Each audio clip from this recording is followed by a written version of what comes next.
And we had it. Are we in? We are on. Wrong. Good morning. This is Randomly Intentional. I am Timothy on purpose. And I'm Rain. Good morning to you. And to you. And good day and good evening, depending on what time you're catching this. But hello. And hello. What's on your mind today? I got something, but what's on your mind? Well, I mean, you sent me that you sent me that Napoleon Hill, so my mind's actually been going back into It hit you. it hit me because Good. that was a pretty significant part of like my reading life on my way out, my last like 6 or 7 months of incarceration. But one of the things that stuck out to me, I did a few timestamps too. We could Nice. probably play a few of them later. But I was thinking about how lately I've been hearing like this different take on looking back. You know what I'm saying? Like looking back on your past or looking back on your mistakes or looking back on who you used to be. There was one in there where he was talking about not letting the previous you be a cage. And I thought about you in that moment. There's a few people, like I said, that I sent that video to, and different moments made me think exactly of them and what I know they're dealing with. And that was a piece that I thought about you. But I love how he actually encourages to understand like how important I believe this. I believe our past is important. I understand that for some people it's not somewhere that they like to go. They that's like a path they don't like to travel. They Can don't. you put the link to that video in the show notes for this one? Sure. Okay. Yeah. Watch it. Watch it. Yeah, it's a pretty I mean it's all audio, but it's on YouTube as a video. You know what I'm Yeah. saying? But it's compelling because especially at this stage of my life, I'm raising a 13-year-old, a 4-year-old, a 6-year-old, and a 20-month-old, and I'm a husband to a wife. Excuse me. And it's interesting that a lot of it can go in either direction. I can sometimes have to battle with feeling like I'm not worthy to have this family, these beautiful people in my life, based on the things that I've done and the lives that I've probably disrupted, and they still deal with that to this day. But then there's also like the positive side to understanding um the the the reality of like the survival of all of that. You know what I'm saying? Like and being placed in the lives of these people, my children and my wife, and having, I believe, the wisdom, the understanding, the insight, the lived experience, um, to father and husband well, to protect well. Even though I don't get it right all the time, but there's two schools of thought out there. Do not entertain your past. Do not harp on your past. Do not look back. Look forward, and only forward. You know what I'm saying? Then there's the other school of thought, which Napoleon Hill, I think he captures really well, and he delivers really well. That the failures and the pains of yesterday actually create for you a very solid understanding of where you will never go again, or you should never go again, and it helps you to feel your way through what's up ahead. You know Yeah. what I'm saying? It helps you to filter out what's up ahead, and it helps you to understand your pain threshold. You know what I'm saying? Like whether it's in business, whether it's in being a husband, whether it's being a All of it. friend, Yeah. all of it, everything, all encompassing. You know what I'm Because saying? So every single one of those parts of our life have the same elements of growth, right? The resistance, the shortcomings, the mistakes along the way, the resilience, the analysis, what did I do wrong? What do I want to do next? Right? Like they all have the same path regardless. Friendships, business, romantic relationships, being a parent, your individual, self-discovery and it's just self-development. All of those challenges are going to be similar in certain ways. Mm-hmm. Certain structure of it is the same, you know? Yeah, but that's pretty much what's on my mind. You know, this weekend was pretty tough in regards to circumstances, you know, me and the family are navigating. Psychologically, some things manifested, and it was just like, man, I don't think I'd be able to even, like, these are the moments where it's like, I can't really leverage anything I've really been through. You know what I'm saying? There's no precedent for this. There's not. This is literally in the moment, spontaneous. It's in another person that happens to be the love of your life. So it's like, but since this has been a reality for us, you know, I can honestly say that when these episodes happen, I'm a little more, we are both a little more, we're able to come out of it a lot more sooner. You know what I'm saying? Like, we're able to lean on each other. Bounce back faster. Way faster. Our resilience in this capacity is a lot more it's developed. It's a little bit more developed than it was in the beginning. Well, your tolerance is increasing. That's what I'm saying. Before that's growth. We were trying to reach for like, you know, I was like trying to reach for what I may have went through in my prison experience or post incarceration. What could have prepared me to be, you know, who she needs me to be in this? But you learn in certain circumstances, it's like, you guys are toughening up for the battle. You guys are becoming less sensitive. The sensitivity still, well, you're right. It's less sensitive. Less sensitive. But it's like there is, and there's no, not no but in the sense that, and we are able to identify like we're able to identify how to, while on ramping these emotions in these episodes, we're able to identify exactly how to off ramp. You know what I'm saying? And like not like how, like when to take the exit. You know what I'm saying? Like before we were just like not knowing how, so we were just cruising. You know what I'm saying? And then we end up drained, and we end up, you know what I'm saying, like fatigued. But that's, I guess, what they call wisdom. You know, is getting better at dealing with situations, being in more control of what's going on in yourself and your emotions, and not getting swept away with wherever life wants to take you, because you've been there before and you know that's not the way. I had a moment just now. I was thinking, because I told you this morning, it's like I had such a confident weekend. You know, I got all this new business that came in, which to me was great because that means it, you know, I don't want to get, it's not about business, but I'm trying to find a new way to generate business for my new company that doesn't rely on me paying for ads.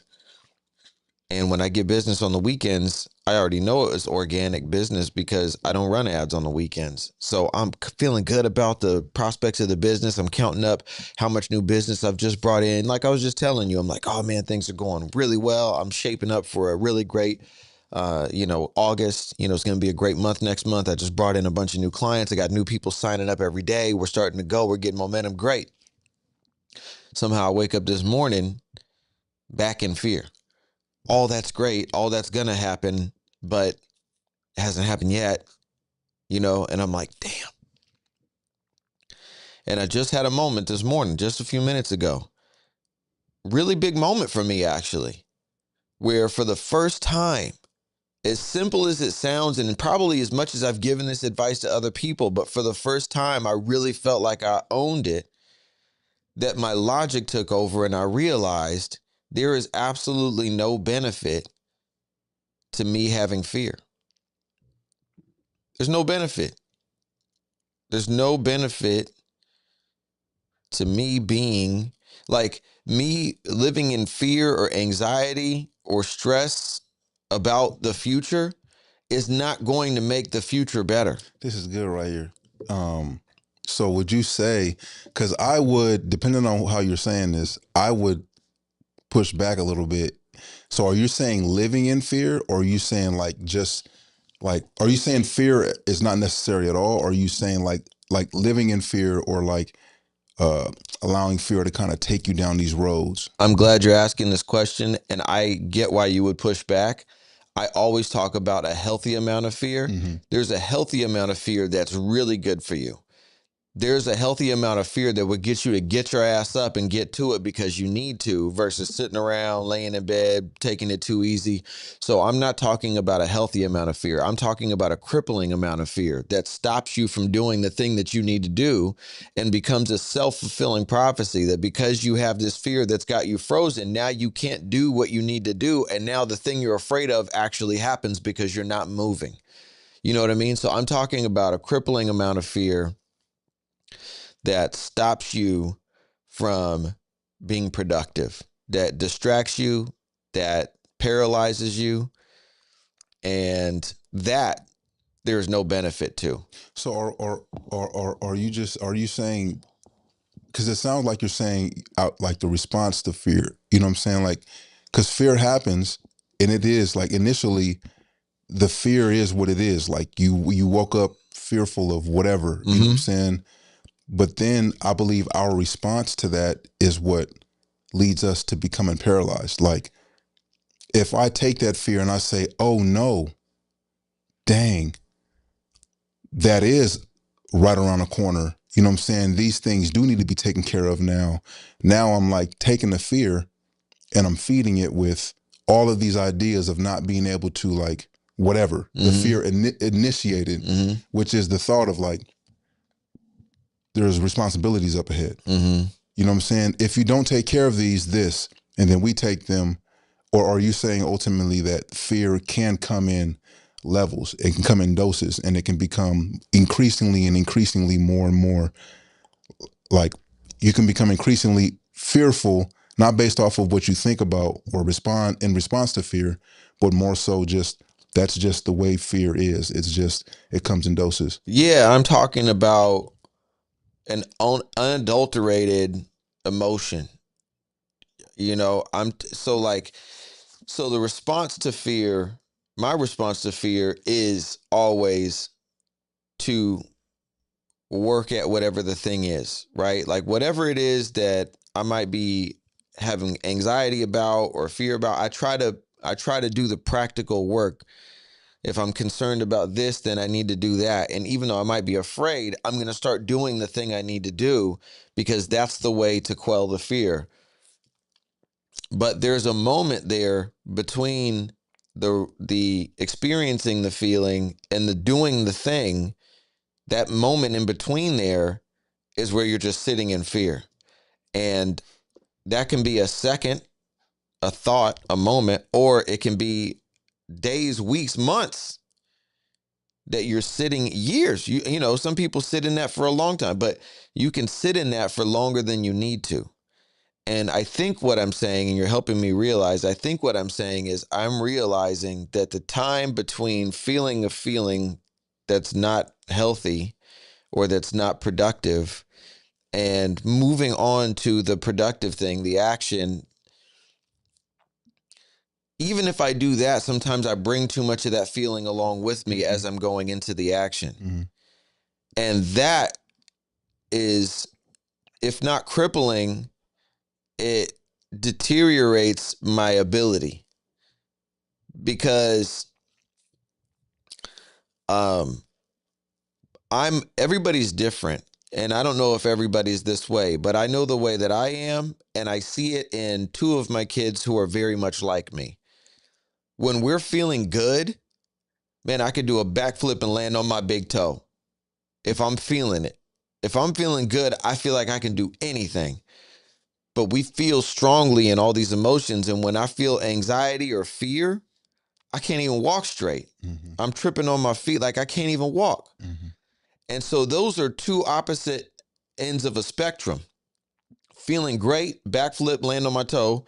Feeling fearful or whatever, nervous, all this, and I can't even walk without falling and dropping stuff, right? And maybe we're all like that to some extent. I don't know, but that's the way I am, and I see it in my kids. But that's a spectrum. It's not one or the other. And what I'm realizing is there are times where maybe I'm operating too close to the falling all over myself side, even if I'm not all the way there, could I be closer to the backflip and land on my big toe side? And that it's a weird way to explain it, but I guess what I'm trying to say is I realized this morning that I've got to fully let go of that feeling. Like once I've realized what I need to do, I need to just, there's no benefit to me now of the fear. The fear might help me realize that there's a problem. Mm-hmm. The fear might help me realize that there's urgency in that problem. But once I figured that out, there's not a lot of benefit in me having a lot of that fear still here. Maybe a little bit just to remind me so I don't slow down as I'm going. Okay, don't forget that's there. But just a little, like a Post-it on the fridge. I don't need to wear it on my t-shirt. I don't need a tattoo of it. You know what I mean? So I don't know if that explains what I'm trying to say, but I just realized that maybe I'm carrying more fear with me longer than I need to. You know, once I've identified what needs to happen, I want to be able to do that at peace because that's when I'm going to do it my best. And that's when I'm going to fix the problem the fastest. Do you relate to any of that or no? Because I know your mind and your demeanor is different than mine. So I don't know if you really operate that way. Yeah, I think that was probably one of the bad habits that I developed over the time of like me just restructuring the way I think about things, respond to things. I think there's a lot to what you're saying that I can relate to when it comes to kind of just sitting in an emotion. You know what I'm saying? Like fear. I tend to square up with fear and try to fight it off immediately. However, there's this other thing that happens once the fear of everything is gone. And this is, I guess, what I was talking to in the sense of responding. Like that would be my response. Ultimately, I do get kind of shooken up, but then it's just like I push it off of me. You know what I'm saying? Whether it's through prayer, whether it's through just affirming myself, you know what I'm saying? Or the circumstances. But I will say that I do,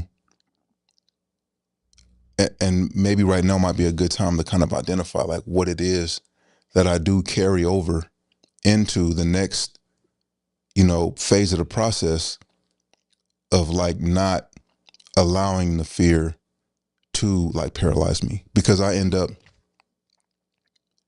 maybe it's the way that I actually go about it. Sometimes I'll work out and I'll feel really good, and a lot of ideas and a lot of things may come and swarm my heart and my mind to get me to feel great about what fear is trying to get me to feel scared about. Mm-hmm. But then once I'm midday, Mm-hmm. there's some side effects to that fear that tend to lead me to a procrastination. You know what I'm saying? Like a series of different times throughout the rest of that day of procrastination, to where it seems like I'm convincing myself, like, just sit and think about it for a little bit longer. Right. You know what I'm saying? Like, just, approach this tomorrow when you're a little bit more clear headed. Right. And then where I think that's the habit that I created, Mm-hmm. that now I'm starting to realize by the next day, if I haven't gotten on it, or if I haven't kind of developed a different way to push fear off of me, that next day when I wake up, fear might not come in the same way that it came the day before, but somehow that procrastination,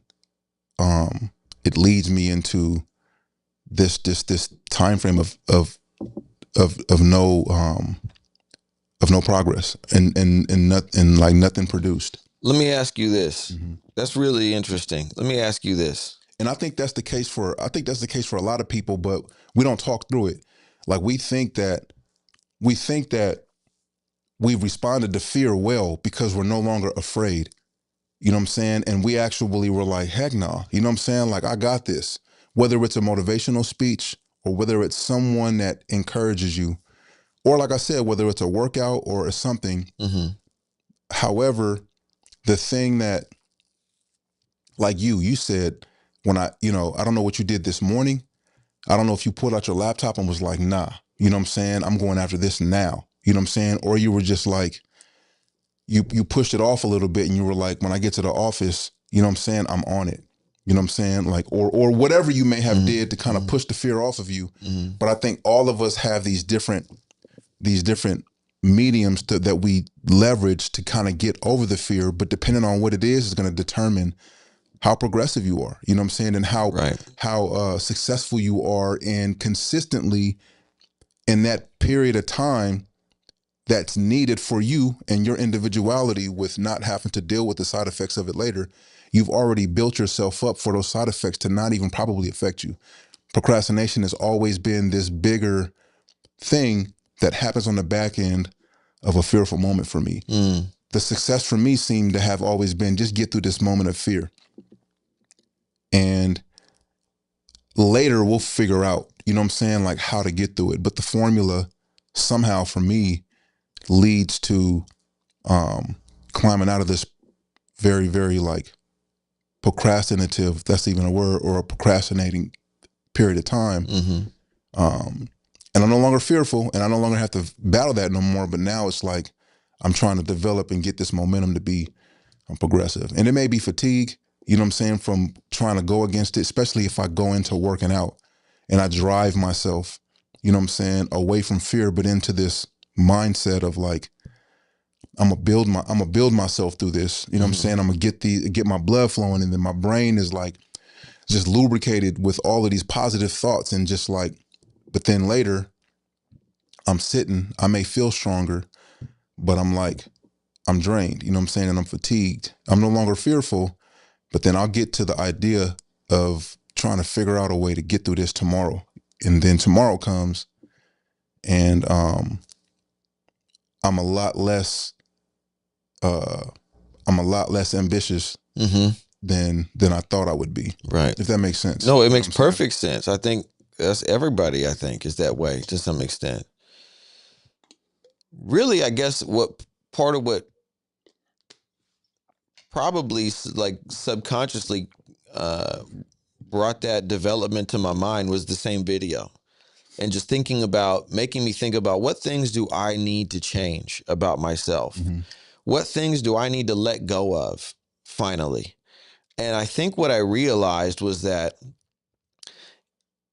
you can get trapped in purgatory when it comes to making changes in personal development. You can get trapped in this place between realizing that you have something you need to get better about and actually getting better about it. And you're stuck there in purgatory in the middle for a long time, maybe your whole life. And the question becomes, if I'm a person who says I need to get better at being patient, and I spend the rest of my life in this purgatory, if I believe that somewhere inside I'm actually a more patient person, if I never realize that and then I die, I was never that person that I was trying to get to. Because if you look at my life, I spent my whole life as an impatient person. That's who I was, regardless of what I thought I was going to do. I never did it. And I think we have to be careful about allowing ourselves to be stuck in that place. I also think that if we want to be somebody that we're not, or if we want to be better about something where we're not, and the longer we sit in that purgatory, the more we can start to accept that that is just who we are. And then we start to own that as a label. Like me constantly saying, I'm not patient, I need to be better at being patient. Well, maybe that's true, but I'm wearing that now. I'm owning that's who I am. I am impatient. And I think the longer you say that to yourself, the more you believe it. And then it just becomes your DNA. That's who you are. And that becomes way harder to change and to fix than if you kept it external. Oh, I've had some impatient moments. I wasn't very patient in that situation. No, I'm saying I am impatient. That is me. That's my name. Like, it's my name. That's who I am. a part of my identity. It's a part of my identity. I am impatient. Once you start saying things like that over and over and over again, it becomes so hard to break from it because you've said to yourself and to everybody else, this is who I am. That's why we got to be careful what we make agreements with. You're literally agreeing with not even just the idea, the nature of impatience and you know what I'm saying? Like you're agreeing with impatience being a part of who you are in a way that, like, you know, like you're saying, could prevent you from growing out of that sooner than later. Absolutely. You know, stopping something that you have a bad habit of doing is hard enough, but completely cutting out a piece of who you are is much, much harder. So I think that's what really happened, is listening to that video this morning and thinking through, just a very simple way of thinking through, like, what things do I need to let go of? What things do I need to leave behind and move forward in my change? One of them is being impatient. But the thing that really came to my mind is this irrational and unnecessary level of fear. And I hate that about myself. I hate that I spiral like that unnecessarily, sometimes when it's not even that big of a deal. It doesn't even need to be that. And it's like somewhere in my mind, I know, like, you're doing everything you need to do. It's probably going to work out just fine. But still, I can't shake it. And I think today, for some reason, I finally was able to wrap my head around, like, there is no benefit to that. And how many times am I going to do this? It's a weird analogy. I don't even know if I want to say it. Nah, I'm going to stop myself on that one. But there's been other times in my life where I've done that. Basically, what I was going to say is, it's like, how many times are you going to face the same challenge and not figure out what's going on? That's like, you know what I'm saying? Like, how many times are you going to face that same thing over and over and over again, and even know what you're dealing with and not change the way that you deal with it? Like, right. That's stupid. It is. But I think it's like, and that's why I was telling you about that, the prosperity, they call it the prosperity Bible. There's a lot of writings in there where that is the very practice that some of these greater minds had no choice but to continue to work out.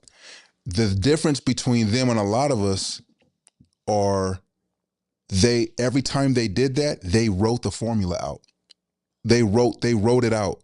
Somehow, one way or another, they wrote it out. Mm-hmm. They wrote it out. They wrote it out. They wrote it out. Mm-hmm. They didn't just go through the motion of going against something and just saying, oh, shoot, it didn't work, and then going again. Like, they literally wrote or they had a team that wrote out everything.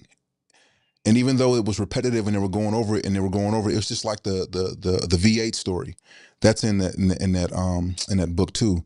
The story about the V8 engine, you know what I'm saying? And I want to say Tom Ford, whoever is the creator of the Ford. Is that Tom Ford? Henry Ford. It's like, they kept coming back like, man, you keep making us do this. This is not possible. Like, we cannot make an 8-cylinder situation. Mm-hmm. And he was like, figure it out. You know what I'm saying? Figure it out. But every time they brought him back, what they were doing and what was, because he requested that they would come back with what's going wrong. In the same situation, it just seemed like the same thing was going wrong. And there was something about what he knew, about what he was seeing, even though they didn't have it figured out, that was figure outable. Right. It was, right. They could actually get to the bottom of it. Mm-hmm. And they did. Mm-hmm. But I think that's the difference between some of us. It's like, some of us, like me, living in a certain lifestyle and saying, why can't I stop gangbanging? I keep going through the same things. I keep getting locked up. But it's like, you keep doing the same things. But I wasn't like, outside of creating, writing rhymes, and listening to what I guess that can be a form of it. And then, but when the time came for me to actually make the change, I had none of that. Like I was inside of a situation to where I just had to look over my life and realize that I had faced as many life sentences as I did, and that I had continued to become a headline in a newspaper for the wrong reasons. And so it's like, when is it going to change? You know what I'm saying? How are you going to change it? And but anyway, I say that to say that I think if you do go that route, well, I know you were saying like it makes no sense, you know what I'm saying, to continue to, you know, do the same, like do that same thing over and over and over again. Yeah. But I think for some of us, if you do it over and over again and you actually track, especially if you're trying to change, you'll probably fix it quicker. You will. And, or even if you don't, you'll have more of an understanding of what actually is going on. You may not know how or what, but it's like, this is what it is. And you may be able to stop. You know what I'm saying? You may be able to stop the behavior or whatever the case is. But yeah. Yeah, no, you know, I think it's just, you know, I think these things that we have to battle, where we're talking about fear. It's funny because I'm talking about it and I'm, you know, I'm almost talking about it like it's some simple task, like going and putting the mail in the mailbox, right? And it's like, why haven't I just put the mail in the mailbox? This is a Mount Everest to climb. right. And to conquer that is a huge accomplishment in life to be proud of. These are huge mountains of self-development. Now, I don't say that so that you can give yourself the excuse that it's taking longer than it should, but it's not easy. And when you climb it, you should be proud. And the more times you climb these Mount Everests in your life, the more you become a seasoned mountain climber, and you can do these things quicker and faster and with more tact and strategy. You're experienced at climbing mountains. And in general, you become good at mountain climbing, even if it's a mountain you haven't been on before, because you have the context of all these other mountains, and they all have some similar qualities and some unique ones. So that's what I think is like, yeah, I'm being hard on myself maybe because I know how good I can be. I know the greatness I have inside of me. But sometimes you do have to step back for a second too and realize, like, I'm trying to climb a Mount Everest in my life. Like, imagine conquering fear in your life. That's huge. You only got to do that once. If you figure that out, big portion of your life is figured out. You're set. Conquering, willpower, conquering temptations to do conquering developing better habits, conquering learning business, conquering family, and you're never going to master it to perfection. But imagine getting a handle on those things in life. There's only a few of those big buckets in life. If you just got one of them, hey, that's huge. It's extremely huge. There might only be 4 or 5 of them: family, self-development, business, whatever, health. There's only a few emotions. There's only a few of these things that you have to try to master in life. If you get a handle on them, that's great. So if it took me 43 years to figure out that, I don't need to be letting fear dominate me the way that it has, and I can let go of it sooner, I'm not mad at myself. Maybe somebody got it sooner. Maybe somebody got it later. Maybe some people never get it. It's probably coming back for me again. I'm not done with it. But well, that's the thing. As you were saying that, it's like we may conquer it, but that does not necessarily mean it's not going to come back for a rematch. You know what I'm saying? It's not going to come back to try to get I'm counting on it. Exactly. And we should. Yeah. Because that's just the way, that's what life has taught us. If there's one thing that you and I should be able to communicate well, and we do, is that life is not absent of re-challenging you.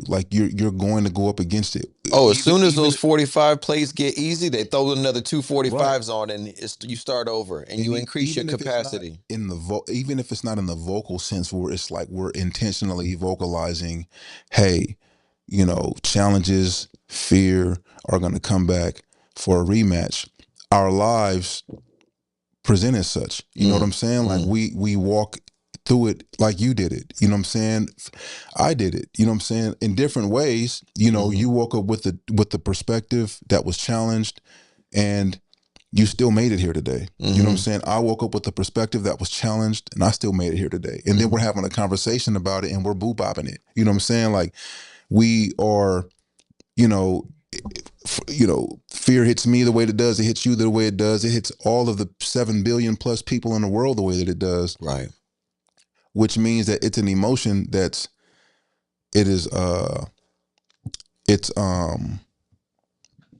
the word I'm looking for?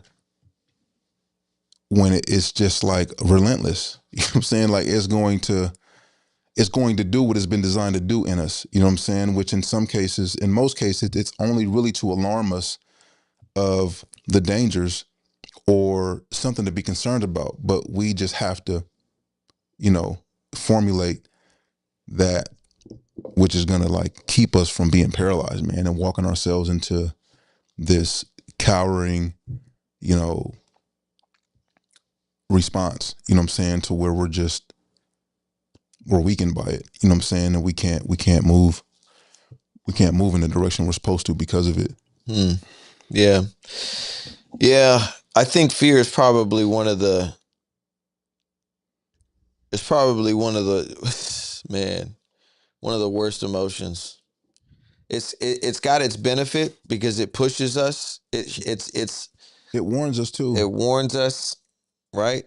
We don't like it. It's the one where we experience because it makes the you most feel discomfort. The way that it makes you feel, like it. Sadness and fear are the alarm bells, you know.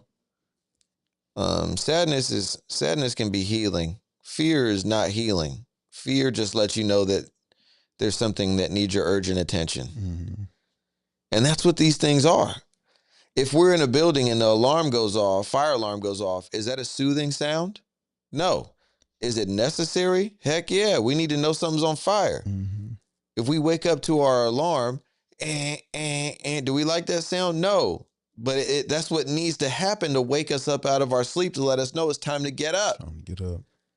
So that's what fear is, man. It's the alarm bell of our life to let us know that something needs our attention right now. Wake up. Wake up. Let me play this real quick. Go ahead. I have this. It's probably going to cover some of what we said, but I think it'll probably jog. Over the old, you strengthen the foundation for your future. In time, you will notice subtle shifts. The way you think, the way you act, the way you handle challenges. What once felt impossible will become natural because you will have grown into the kind of person who can handle it. That is the reward of forcing yourself to outgrow the old version of you, becoming someone who not only dreams of greatness, but lives it every single day. Change does not wait for the perfect conditions, and the reality is that the perfect conditions you are hoping for will never truly exist. That's right. There will always be distractions, challenges, and reasons to delay. If you keep waiting for everything to align, you will spend your entire life preparing instead of progressing. The truth is... That part right there. How do you feel about that? It's funny that landed on you. I have another very, very close friend named Max, who I sent this video to this morning as well for that exact same part, because he is somebody with just immense potential, kindest heart, one of the most honest people I've ever known, extremely intelligent, and has all the capability in the world, really wants to start a business. But as long as I have known him, he used to have a screen printing business, but for the last 10 years, he's been talking about starting a business. And it's like, it's procrastination. Oh, I'm not ready. It's always something that he feels like he's not fully prepared yet. Bro, it don't take 10 years to get fully prepared. Oh, when I get this done, I got to think about this. I'm not sure about this. Yeah, I don't know if I don't have a person that does this. Bro, you got every reason in the world, but you're waiting for the perfect time. There is no perfect time. You got to go and figure it out, you know? And so that's what I thought about, was that for him. That part I have no problem with. That part, the pulling the trigger, I got no problem. I actually explain that to people all the time, that no matter how much you prepare, especially I can use this analogy with parents, because anybody who's a parent, whether you started a business or not, you know that you can try to prepare to be a parent all you want, but nothing prepares you for, you got a newborn baby and they're crying all night and you can't console them. You get prepared as you deal with that. Right. And there's nothing you could have done before that moment that prepares you for that baby screaming in your ear at 1 a.m. and you can't get it to be quiet. And you got to be patient and you got to figure out what's going on. You got to try this and that. And then finally you find some little thing that gets him or her to calm down and you go, that's it. And now every night you're doing this. And then one night that doesn't work and you're doing it. Nothing can prepare you for that. You just go.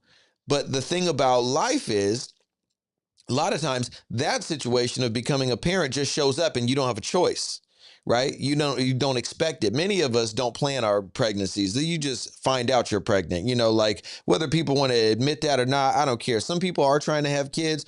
A lot of people just say, oh, I'm pregnant, and now you go, so life throws you into that. And so you wouldn't choose that if you were able to just be like, oh, I'm going to wait till the perfect time. And you do see a lot of people that do that. They wait until they're 33, 35. I want to have a career. I want to buy my home.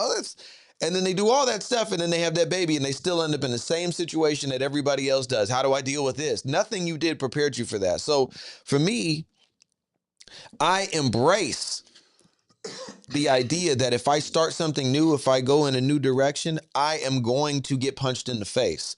I'm going to make mistakes. I'm going to make I'm going to do some things wrong. So I'm used to that and I welcome it. I'm not afraid of that at all, of making mistakes and going in a new direction. And that's liberating for me because I don't have any hesitation to start something new that I want to start. If I want to start a business, if I want to try something new, I don't care because I know I don't worry about I might make some mistakes. I know I'm going to make some mistakes, but because I've done that so many times, I also know that those mistakes are my path to greatness. I know that every single time I make a mistake, that thing is showing me something that I didn't know about the thing I want to do.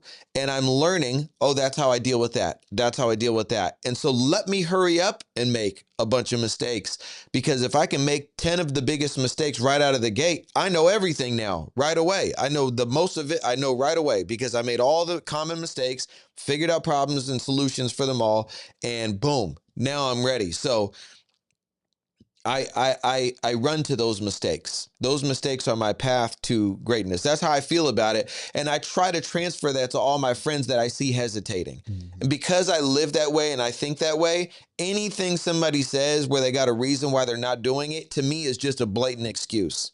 That's how I see it, because I know that there's a solution for all of that. If you're tired, okay, you got to get up off your butt, if it matters enough to you. If you're afraid, you got to overcome that. And there's really no reason to be afraid if you just acknowledge you're going to make these mistakes and then you're going to be good at the thing. But I think a lot of people are just afraid to make a mistake. It's like my son, I said this, I think last time we spoke, how I see him do all this great stuff and then run up to the goal, and then overcomplicate it. Instead of just taking the shot he has right there, which would have been a perfect shot, he goes, no, I don't think it's ready. I should go this way. I should go that way. And next thing you know, he's dancing around in front of the goal, trying to get the perfect shot. And then everybody shows up, takes the ball from him, or he ends up with a really hard shot or has to pass it to somebody else and get rid of it because he overthought it. He overcomplicated it when he should have just taken the shot he had right out of the gate. You know what I mean? And so that's what I see happening, is a lot of people they don't realize they already got it. They don't realize that shot they have in front of them right now, that's the shot. It may not be the way you envisioned it. It may not be as easy or simple as you would have hoped it would have been, but it's still the shot and it's still going to result in a goal. Just take the shot and see. But people are like, no, because if I take the shot, it's not going to. Whatever they think is going to go wrong stops them from doing it, and then they never get the opportunity. Mm-hmm. The opportunity is not as clean as you want it to be. It's not what we think it is. We don't walk right in and they hand us a check and they go, oh, here it is. Here's your opportunity. It don't work like that. It's dirty. It's messy. It's muddy. But you figure it out and then it gets clean. You take the shot, then you run off and celebrate. Goal. Okay, I didn't know that was going to. And the more times you do that, the more you start to identify that muddy, dirty situation as being the great situation you're looking for. Oh, that's what I want. It's like if you find a diamond that's all rough and you're not looking for the thing that's on the ring in the jewelry store. If you're a diamond miner, you're looking for that dirty rock that's cloudy and you're like, oh, there it is, because you know what that is. You know how to identify an opportunity, and you know what it looks like in its raw form. It doesn't look polished yet, but you know what it's worth. So you get excited when you see that dirty mud covered rock, because you're like, that's a diamond right there. Right. You know, so that's the way I see. That's the way I see, because I've done it so many times. I'm like, no, that's a diamond. And you're like, no, I'm looking for that. No, you don't look for the thing that's on the ring in the jewelry store. You're not going to find that. That's not out here. We're out here in the mud in the cave. We're looking for dirty, cloudy rocks. You know what I mean? And your job is to polish it. Mm-hmm. Find it and polish it. That's how you make it. Right. That's how you make the opportunity. You got to develop the opportunity. And that's the fun of it. That's your job. You know, so that's the way I see it. Anyway, how do you see it? I mean, I see it. It's interesting because I was thinking about when I was hearing it, like how that has been like my Achilles heel in a lot of areas of my life. But I think the key is like when you are like in that, and when you do have that mindset of like, I want everything to be perfect. If you can just, while you're like preparing,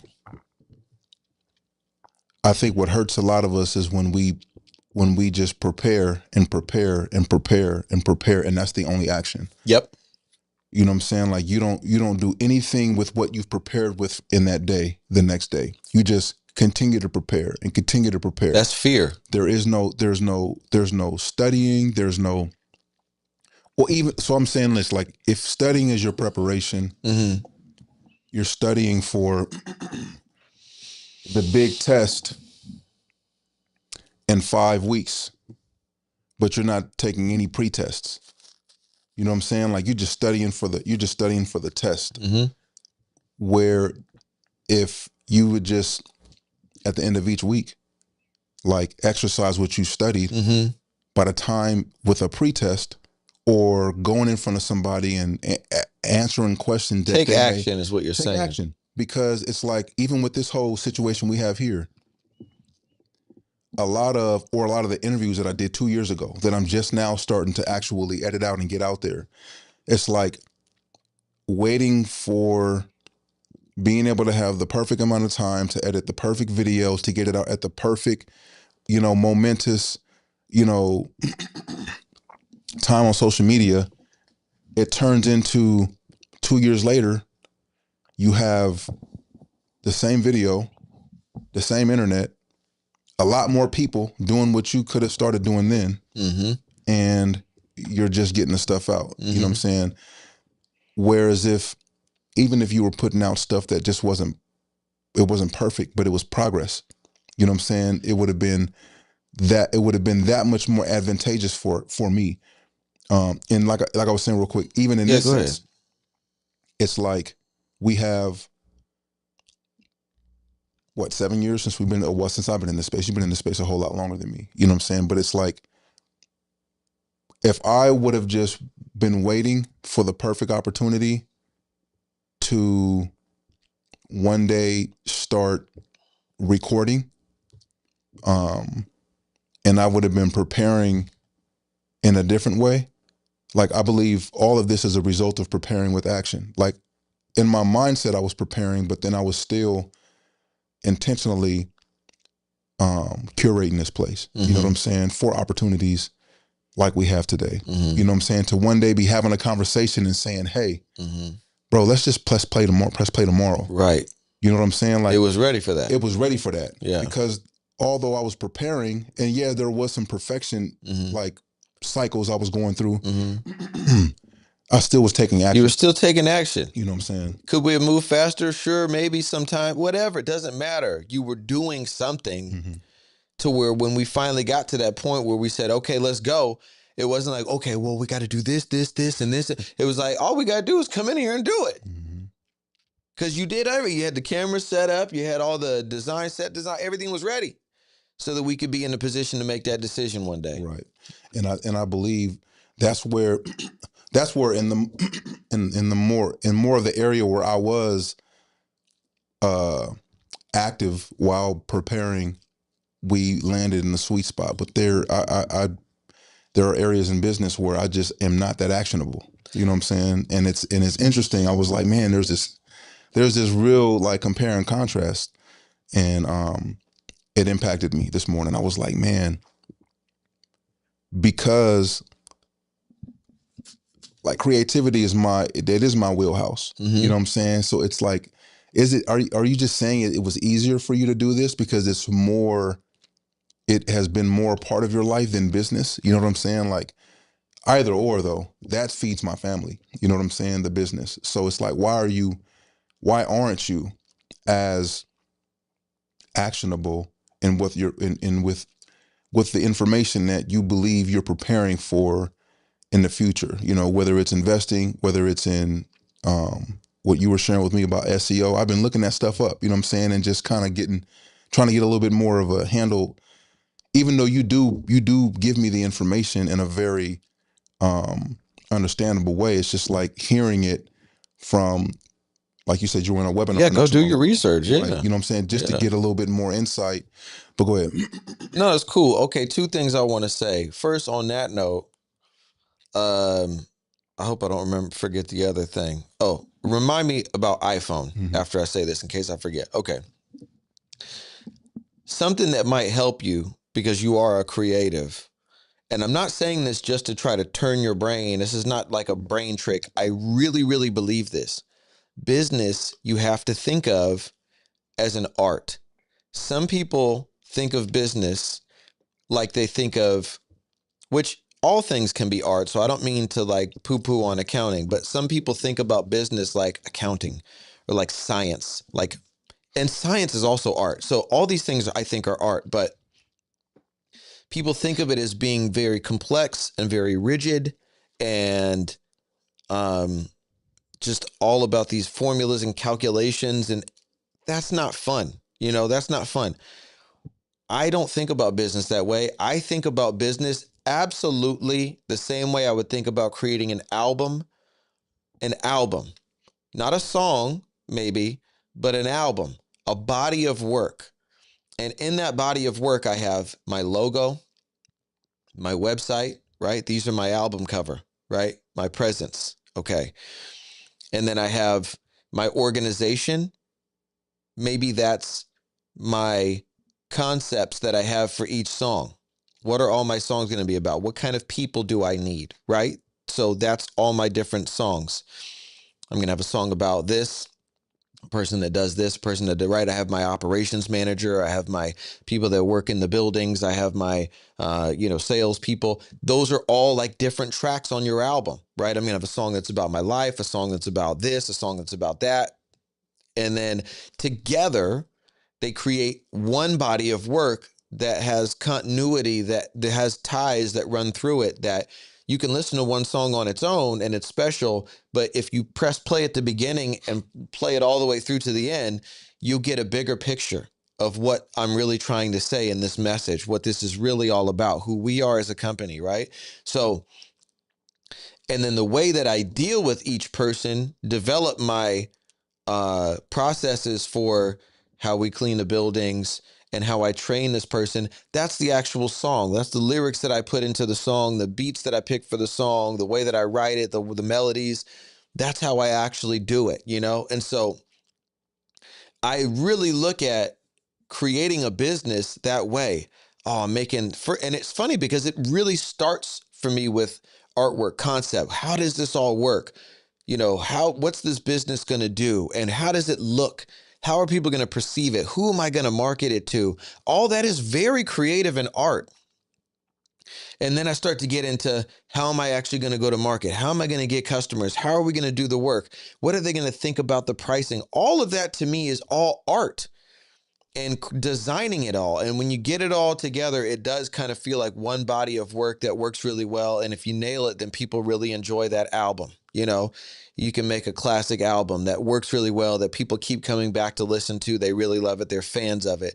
So that's the way I think about a business. And I think if you think about it that way, not only is it less daunting and boring and less kind of offhand, but I think you'll realize that you can leverage some of your core capabilities, your key strengths on your business in ways that maybe you haven't before.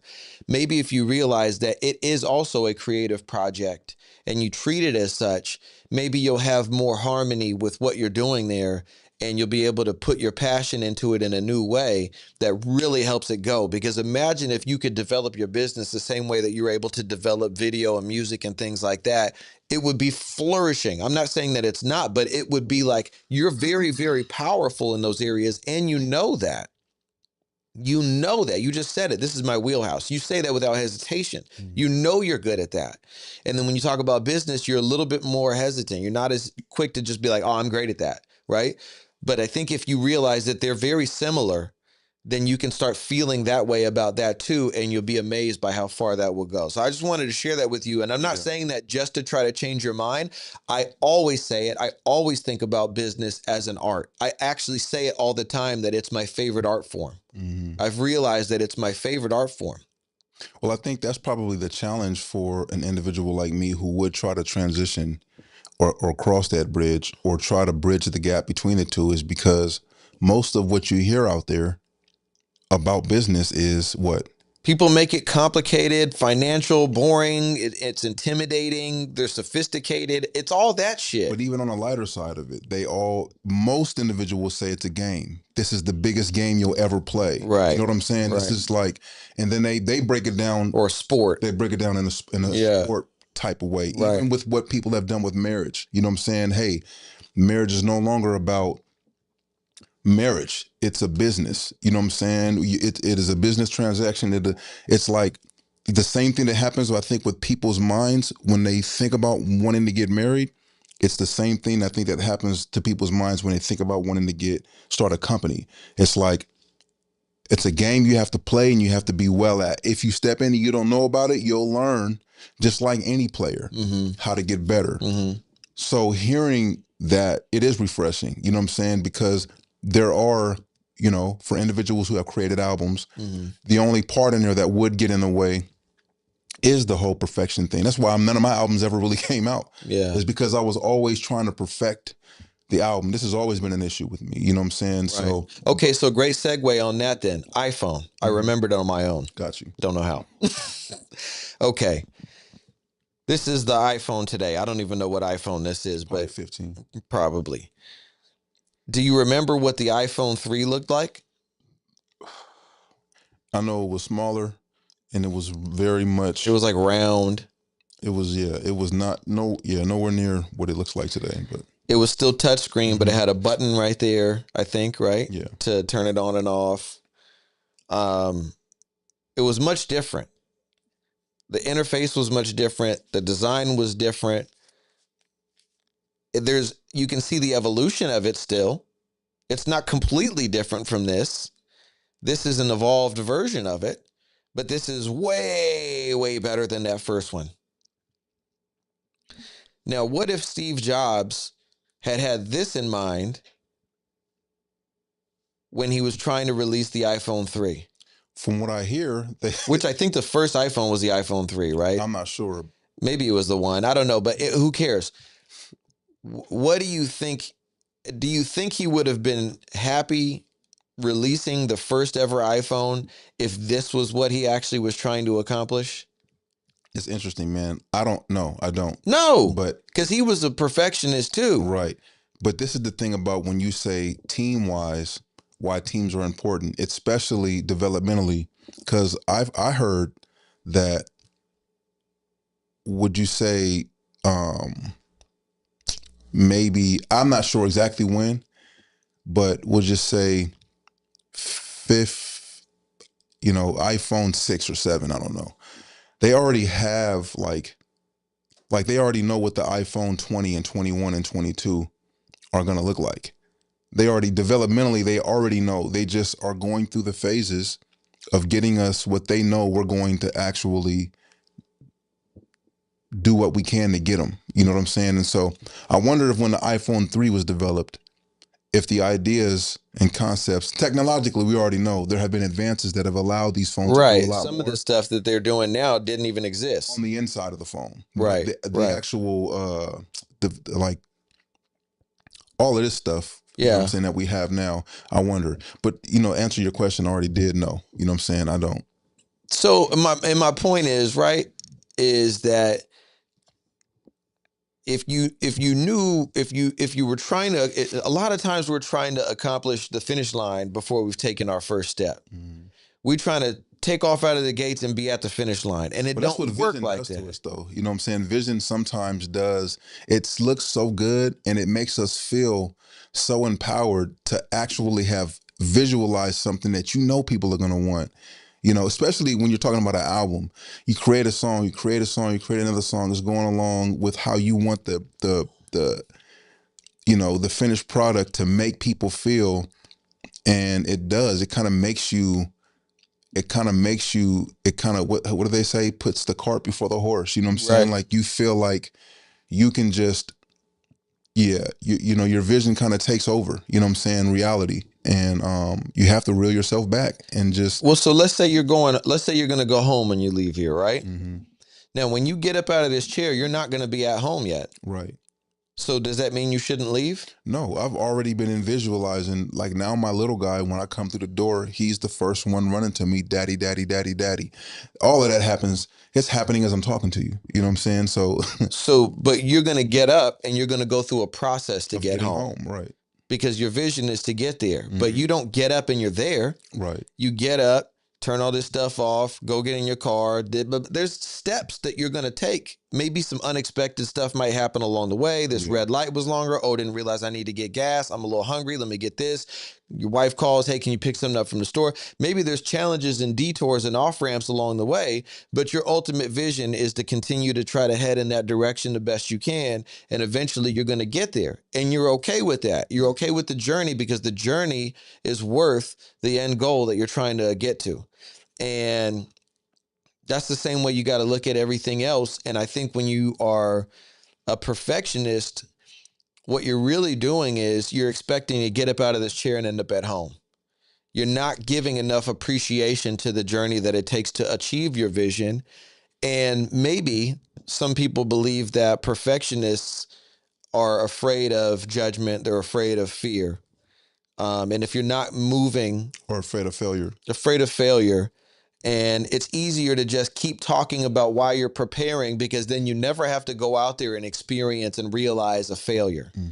Right? If I just keep talking about how one day I'm going to play this basketball game and I'm going to beat these guys, but I'm always in the gym. Oh, have you played them yet? No, I'm just still in the gym. I'm going to get them though. I'm going to get them. And you never actually step on that court. Then you never have to realize that failure because maybe deep down inside you think they might beat me. But actually, if you just go out there and let them beat you, you're going to learn, not let them beat you, but if they do beat you, then you're going to learn how they play. Oh, he goes this direction all the time. He can't dribble to his left. He can only dribble to his right. You start figuring things out and then you play him again and then you play him again and you play him again. And the fifth, sixth time, now you're beating them. And now maybe you lost the first 5 times, but then you win the next 20 times because now you got it. But you're not going to get that in the gym. You're not going to just be in the gym by yourself and learn how to win. You got to go out there and play and maybe lose a little bit, but learn from those losses and then win. You know what I mean? You're not going to let the fear of the fact that you might get in a car accident stop you from getting up and going home today, right? Like you can't just fear these things. You got to go out and face them and know that whatever happens along the way, you can handle it. Right. And you're going to learn from it and it's going to make you better. It's interesting too, as you're saying that, because they say the highest chance of a person dying in each and every day that they live is in a car accident. Mm-hmm. I mean, how can I say this? Yeah. You know what I'm saying? If you're a person that drives on a road, yeah, your chances. That's probably the riskiest thing you do every day. Riskiest thing you do every day. But we don't even think about it. We don't. We just get in a car, especially motorcyclists, man. I'm wow. It's challenging to me sometimes because nowadays we have phones that we place in the middle of our dash. Not even looking, bro. And we're like, Mike, well, I'll speak for myself. I am sometimes, multitasking. You know what I'm saying? I might be, I haven't gotten into the habit of using Siri to call people yet. You know what I'm saying? So it's like sometimes I'll just boop, boop, and then I'll realize that it's like, dang. If I would have just changed lanes, that was it. All bad. Yeah. You know what I'm saying? And it's just to think of that it's just a thought away. Someone could be dead. You know what I'm saying? Or very like physically, impaired. But yep. Yeah, man. It's and that's what makes I think our minds, and going back to what you were saying of as far as vision and like knowing, like even as I was speaking with you, thinking about getting home and thinking about what's taking place in that environment, how we can visualize that, you know what I'm saying? So much so that we can experience being somewhere without even really being there. It's nothing like the real thing, but it makes you even that much more intentional about making sure that you get from here to there in the right sequence of steps, you know what I'm saying? So that you don't make any mistakes, or that you're not overcome by someone else making a mistake. But yeah, I think, and I've talked about this before, but I think the idea of quantifying your fear, or being specific about your fear, or even maybe the easier way to say it is like, what are you afraid of? Like, what's the worst thing that could happen? I think it's important to ask ourselves that question when we're hesitating, because what we realize, like that fear or that hesitation we have, right? A lot of times it's our animal brain taking over and causing us to fear something, like as if it's the fear of death, because that's what our animal brain wants to do. Our animal brain only knows about real fears: fear of attack, torrential downpour, no shelter, starvation, poisoning. Our brain only knows that. Our brain doesn't know all these new technology, sophistication, like our brain isn't built for that. Right. This is something we've imposed on it. So when we give it a broad general fear, it's thinking this is death, because that's the only thing to be afraid of in your animal brain. And when we really think about what could go wrong if I make 15 cold calls today to try to get some new business, I'm afraid, I'm not ready. What's the worst thing that can happen? They hang up on me. They go, you're stupid. Don't ever call me again. So what? I don't care about that. Like, think about if that actually does happen. Somebody says, you're an idiot. Why would you call me? Don't ever call me again. Click. All right. Next number. Who cares? Right. Oh, maybe the way that I said that to him didn't work. Let me try a different tone in my voice on the next call. That didn't work. Let me try a different one. I feel like they really liked me there. Okay, maybe that's it. That's the process. Call number 5. Oh, yeah, they really enjoyed that one. Okay, so I like the way I started that. I was like real calm. Hey, this is, I wasn't like, hey, then they could tell it's a salesperson, right? So I was like, hey, how's it going?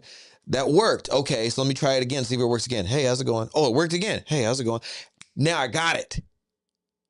Was it worth getting hung up on and laughed at 3 or 4 times in the beginning to now have my next 500 calls go well? Yes, absolutely it was.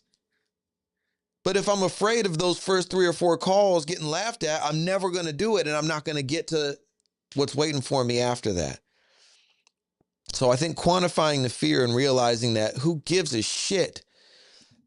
Last thing I say on that was last week, I think I spoke about this already, but I was watching this podcast, Shaq and Mike Tyson, right? And I probably even already said this, but one of the things they both talked about was not caring what people think about you. And so I think that's a big part of why we hesitate, is because we're actually worried about what people think about us. Who are these people? Who cares about any of these people?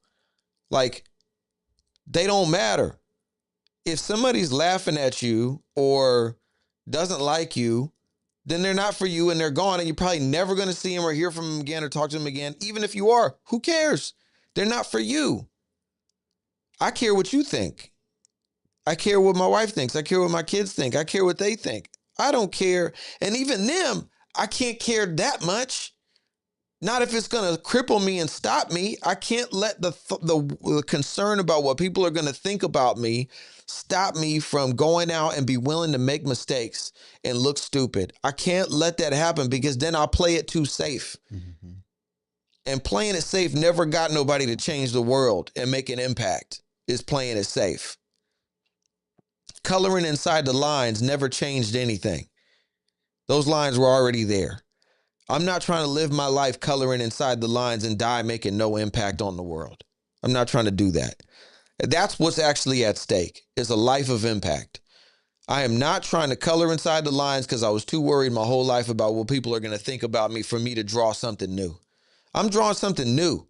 And if you don't like it, just wait. I'm not done drawing it. And if I finally get where I'm going and you don't like it, maybe it wasn't for you, but there's other people that will like it. And to be honest, if nobody liked it, but I'm happy with it, that's all that really matters, because it's my life. It's my life, and I need to be content with what I did with it. I'm worried about me at 85 years old on my deathbed. That's all I'm worried about. I'm worried about me looking back on my life, and will I say I used my opportunity in this world, in my life, to do it? Did I really take my chances, or did I live my life in fear?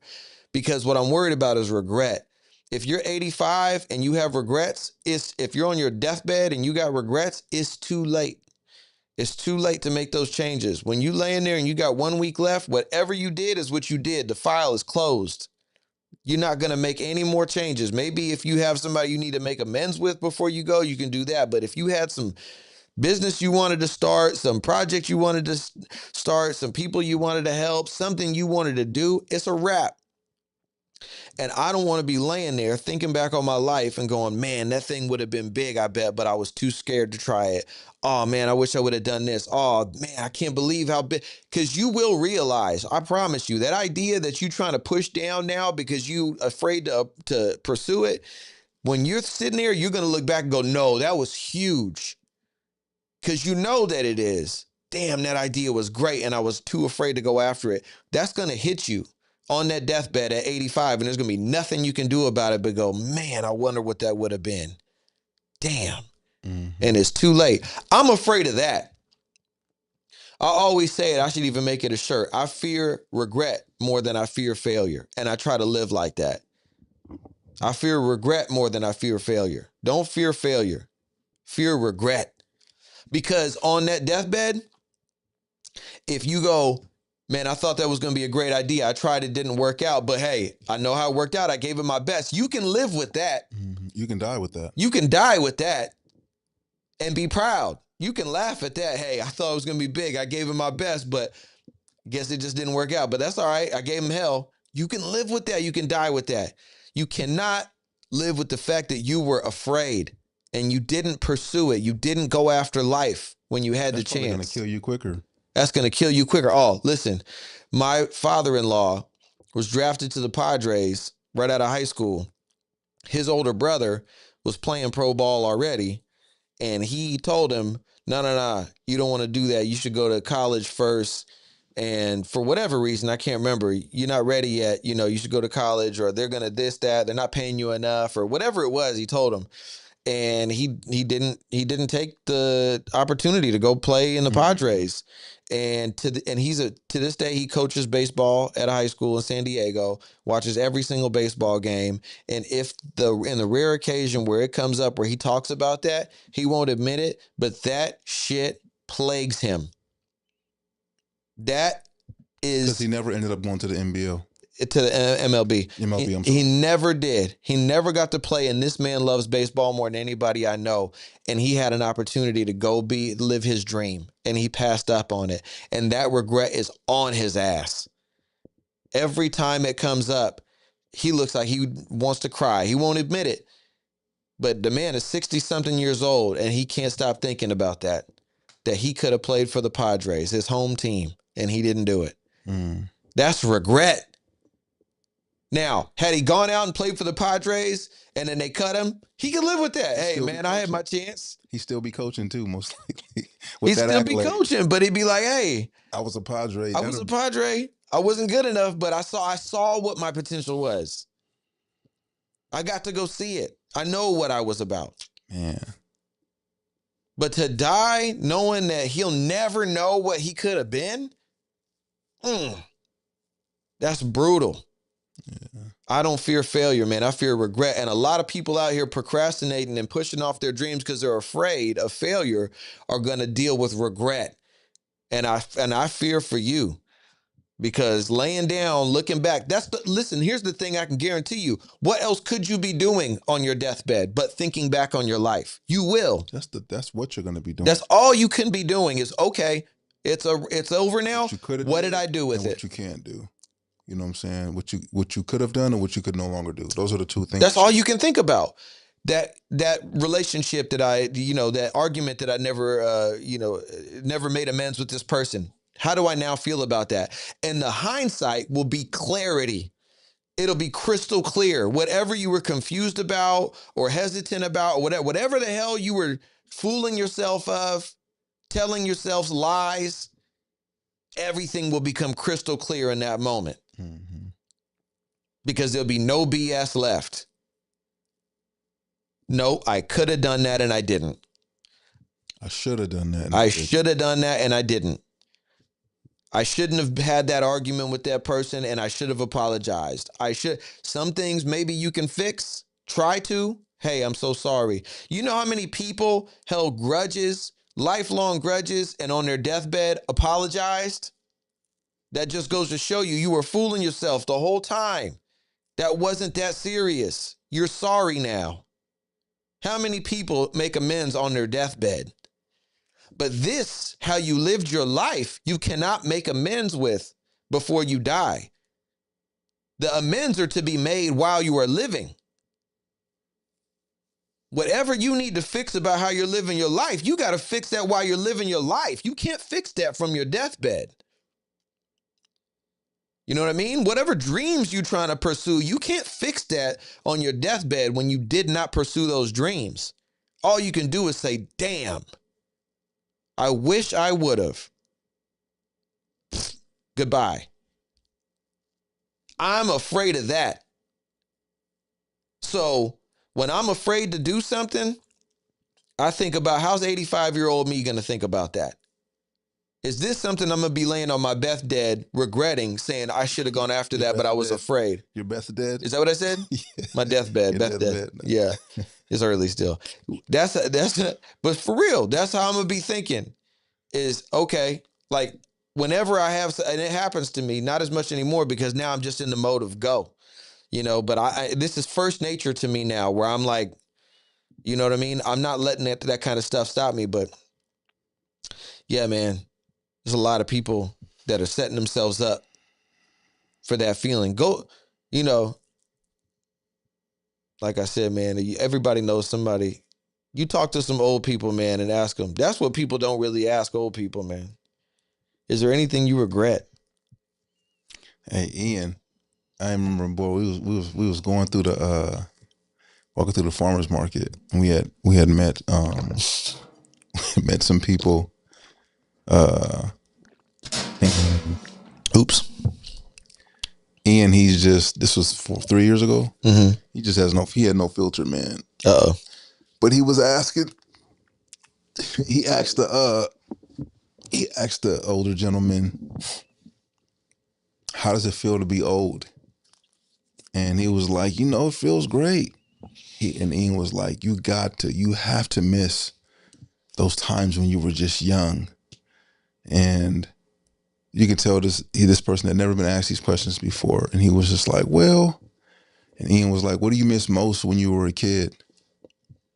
And the guy, he shared some things and he was like, you don't miss your hair? And the guy responded, laughed like it was a joke, but Ian was being very, very serious. Right. And he was like, How about the ability to move faster? Because you move a lot slower now, don't you? Damn. He was asking all the questions that made a person think about Right. what they may have appreciated more about being younger. Yes. You know what I'm saying? But Even similar to that, what you before were our saying, deathbed, that's a good point. There's things physically that I already at 43 will never probably be able to do that I maybe could have done when I was 20 something. Like those things just ain't gonna happen now. so make it count. You know what I'm saying? While you can, I agree with that. That's a good point. yeah. Because it was interesting. I didn't really later. I always think about that. Ian always has a way of making me think about things later. But I thought about how uncomfortable it seemed like the person was, about even looking at me like, hey, you gonna kind of get a hold of your Yeah, shit? yeah. Like, nah, he's asking questions that help him in his mindset to feel his way through conversing with people. Mm-hmm. He usually is awkward, you know what I'm saying, conversing with older people because I used to hold him back like, man, you can't. Mm-hmm. But it's like, nah, like I don't know what his brain is processing. Now he has a filter. Now he knows Mm-hmm. when he talks to older people, he asks them about what was your reaction to all the wars at that time? Wow. You know what I'm saying? Like, Wow. what do you think about Hitler? You know what I'm saying? Like he Wow. asks those questions. That's huge. Yeah. And it's like, but it's like the progression to Mhm. that. You know what I'm saying? Like, was interesting to watch. But no, I think at any age, you know what I'm saying, I think we should be willing to be able to kind of take some take some time to reflect, man, and just kind of like appreciate what we have done. Mm-hmm. If there are any regrets, like it shouldn't be 85 and this is our Right. first time thinking about what we regret not doing. You know what I'm saying? Right. I know that was one of my biggest things, in my thought life about, man, well, the reason why you never have children is because you just couldn't stop gangbanging, bro. Like you're gonna be in here until 2025. It was 2008-9 at the time. Mm-hmm. You're gonna be here till 2025. You're gonna get out, bro. You're gonna be 43. You know what I'm saying? No kids. By the grace of God, I got out 8 years early, and now I got 4 kids and a wife. But it's like, had I not stopped, so and that was me. That was me visiting myself, not at 85, but like, bro, you're gonna be 43 with no kids. Right. That's been your heart's desire since you were a kid. No wife, and so I think it'll reward you. You know what I'm saying? And it shouldn't take a prison experience to make you reflect on that, or a rock bottom. But for most of us, well, not most of us, for some of us, it does, unfortunately. Yeah, that fear alarm has to go off. And what sets that alarm off sometimes is drastic. Sometimes it's extreme, especially if we're not fearful people. Right. If you're not a fearful person, then your alarm has to be a lot louder. Yeah. Especially for the people that don't believe in fear. Like there are people that are just like, fear is not a real thing. Right. Fear is not this. Like those emotions are all man-made, you know what I'm saying? But it's like, well, whatever that is, even if the word fear isn't what you want to accept, there's something that happens in us biologically when something is presented.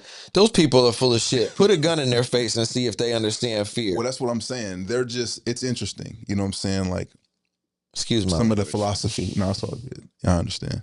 Philosophy behind words and behind language and behind, that's what they're saying. When you say fear, you're creating something that really isn't. And it's like, no, that's just a word that describes something that we all as human beings feel when a challenge that can possibly hurt us or possibly just put us in situations that are just dire, make us feel. You know what I'm saying? Like there's no getting away from it. It's just that fear was the word that was put on it. In other languages, it may mean something else. And to the people that don't want to subscribe to it, they do their best to try to convince you that fear isn't real. Now, the thing where I try to live vicariously through you. And because me, or you're just saying this is a thought of someone in general? No, you. I have for the last couple months been trying to live vicariously through you with what you're dealing with. Oh, got you. because I haven't been through anything like that. And that's a unique situation. If I'm afraid of X, Y, and Z, there's usually A, B, and C solutions that I can pursue to try to fix those things. And in my pursuit of those solutions, I already start to feel better because I know that I'm doing something about it.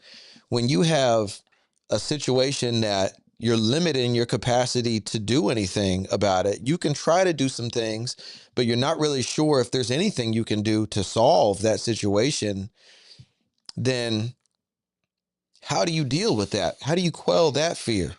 And I think about it vicariously through you because I interact with you every day. And so I'm like, okay, or most days. And so I'm like, I can see how you're living through it. And even though you and I are different in a lot of ways, I still understand your heart. So I can say, okay, and I hear what you're dealing with, and I kind of take it upon myself to try to get some secondhand exposure to it.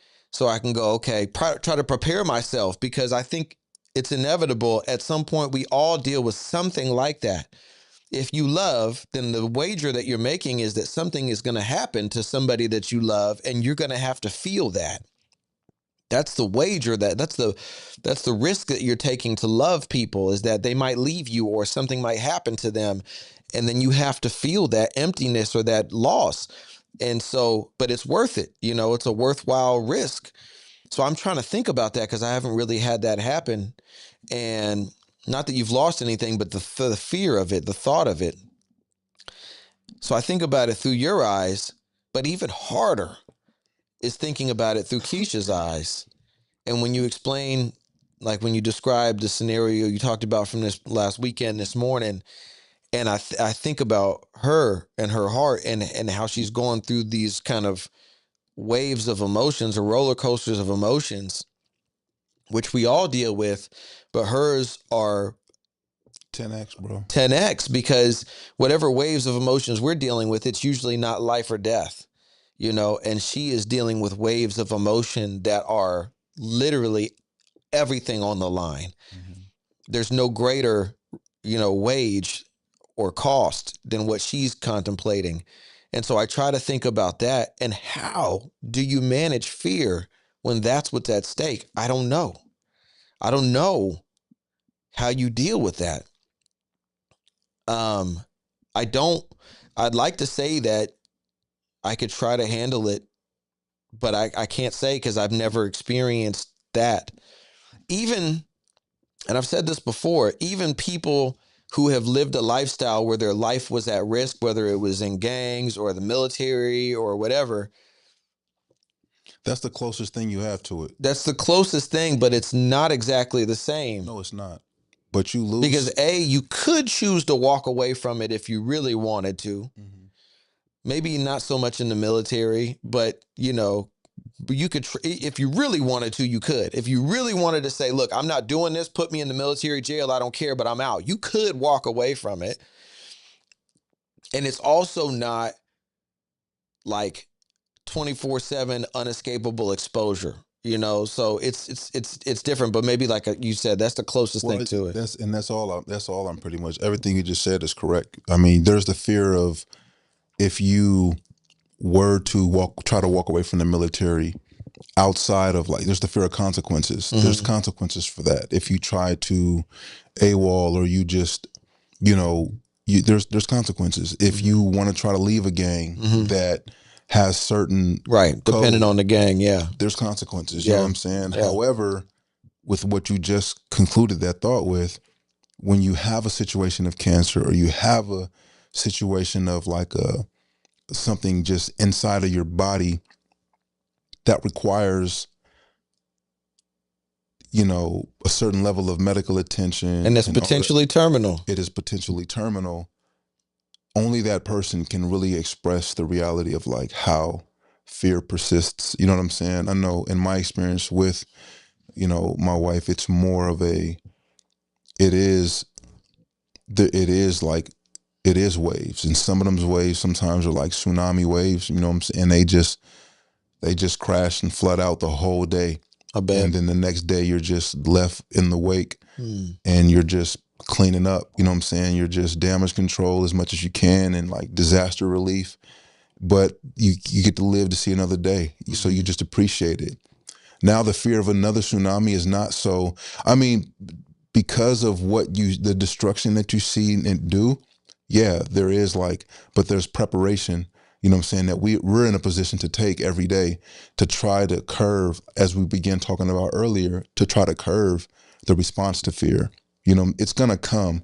You know, there's not a day that I can't say that she doesn't think about death, but I think there are days where she goes through thinking about life and living more than she does. And those are the days that I believe gives her the opportunity to understand these days do you more justice. Like they actually add to they add to your health in a way. Because you know how you were saying earlier, like, you know, I'm not saying that you guys have lost anything. Well, every day there is like a in regards to business, there is like a profit and loss reality, like because of how things try to persist against us of the reality, we lose. You know what I'm saying? We lose. Like fear has a way of pushing us around. However, there's a cost for it. There is very much a cost, and you have to pay that out. But there is a gain. Like we work every day really hard to not give in to this, and that pays a pretty solid dividend. Like there's you know, it's very